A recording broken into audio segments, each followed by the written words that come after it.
Former homicide detective and Fox News contributor Ted Williams is live on the ground outside the house in Moscow, Idaho. Ted, I've been watching your reporting out there today, and you're really giving us some insight into the lay of the land here and which areas are blocked off and what kind of work they're doing there right now. What can you tell us, Ted?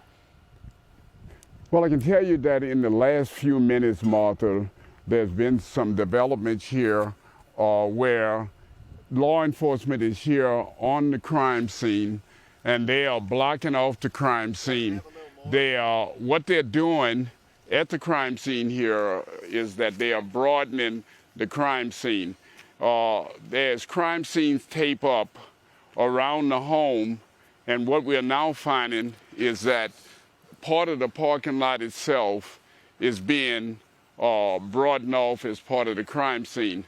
Now, earlier I had spoken about the area of the crime scene, that the leaves and everything back here were rather undisturbed. And I spoke about the fact that the killer or killers very well could have come out of what we have as a rear door back here. We don't really know that they did, but if they did, and if they wanted to get rid of the weapon, the knife that was used to kill these four young people, they could have dumped that knife anywhere back here. So I would have to believe at some stage or another, law enforcement is going to perform a grid search of this area just to clear it. I'm not saying that the murder weapon is back here, but primarily to make a determination if there's any physical evidence back here. Martha, this was a very gruesome murder scene, according to the medical examiner. According to the medical examiner, there was actually blood on the walls. And I can tell you, if we pan over, we're looking at the second and third story of this home. And as you look, these are the two sections where the bodies were supposed to have been found, on the second and third floor. Now, it is believed that there were two surviving individuals here that was on the second floor. I stand to be corrected, on the first floor of this home. Those individuals, 9 hours later, a call was put into law enforcement. Now, it is my understanding that before law enforcement arrived, that those individuals may have called others that came to this scene, meaning other civilians. The problem with that is there's always a concern of contamination of this scene. So all of these things are going on right now, but as we speak, law enforcement is here cordoning off this area, widening the area. Yeah.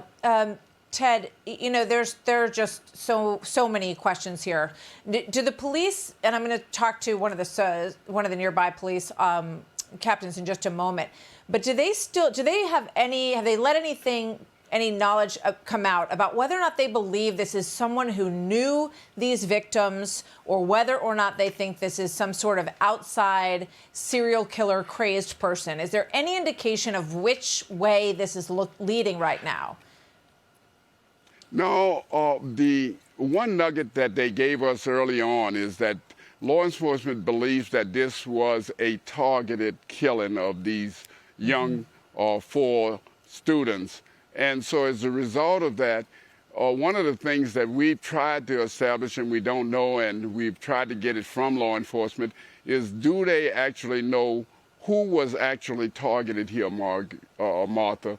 And second of all, what was the focus and the motive for targeting that one person? We don't know if it was any of the individuals that were killed here or the two surviving individuals. Ted, thank you very much. It's, it is such a tragic case, and there are so many questions, and you're giving us a very good look at the back of it. You can almost see how you could go through the back in some ways, and you would be at level ground because the house drops off a lot down near the parking area and goes down to that first floor that apparently was undisturbed in this crime. But, Ted, thank you. Yeah, go ahead. Do you want Martha, to comment on that? let me say, if I could say this quickly. Please. We are making news here because all of a sudden we are seeing that law enforcement is on the scene and they're expanding the area of the crime scene itself. They've just put up new crime scene tape. And so this is the latest news and the latest development that is happening in this case at this immediate time, Martha. Yeah, it's a great point. Ted, thank you very much. Good to have you with us today. Hey, Sean Hannity here. Hey, click here to subscribe to Fox News YouTube page and catch our hottest interviews and most compelling analysis. You will not get it anywhere else.